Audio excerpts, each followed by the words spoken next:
God asks you to be kind, to forgive, and to love. But there are 5 sacred truths He never intended for you to share with others, as speaking them can invite spiritual warfare. The first thing you should never reveal is your next move, because a divine vision is meant for private preparation rather than public discussion. Joseph discovered this the hard way when his own brothers turned against him after he shared his dream, proving that some people will only celebrate you until your calling starts convicting their own stagnation.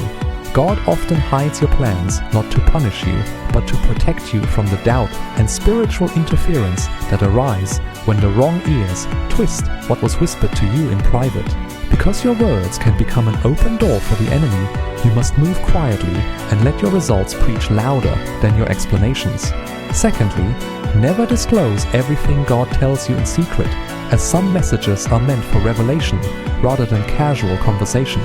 Sharing these divine whispers too early invites mockery and allows others to plant doubt where God originally planted faith. Like Mary, who kept the angel's message to herself and pondered it in her heart, you must realize that revelation loses its purity when exposed to the wrong atmosphere.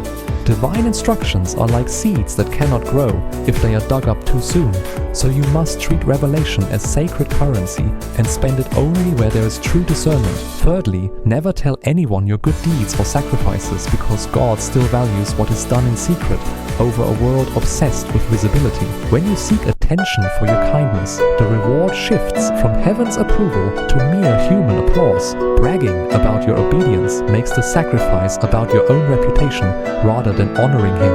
Remember that while your tears, fasting, and giving may go unseen by people, they echo loudly in heaven and will be rewarded openly by the Father. Fourthly, you should never reveal your weaknesses while you are still in the process of healing. There is a vital difference between a testimony, which is shared after you are healed, and a wound, which must be protected while God is still working. Opening up to the wrong ears can provide the enemy with ammunition, as not everyone who listens truly cares for your well-being.